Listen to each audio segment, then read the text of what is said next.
Hello everyone and welcome back to another daily tutorial video, and today I am going to be showing you how to enable the nightlight for Windows 11. So let's get it started. The first thing you want to do is go down to your Windows key right here, the start menu, and you want to open up settings. Once you are inside of settings, you want to go over to the side panel and just select system. Then here you'll have a bunch more menus, but you just click on display.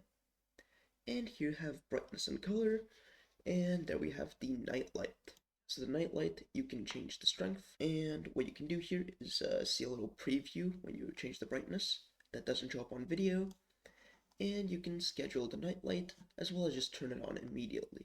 So if you just click on turn it on, it's going to make everything a bit more yellow and block out a bunch of the blue light, which is going to help you sleep. You can just turn it on, and it's going to help you a lot. So yeah, that is how to turn on the night light for Windows 11. If you enjoyed this video, don't forget to like and subscribe and turn on notifications, and I will be seeing you in the next one. Peace.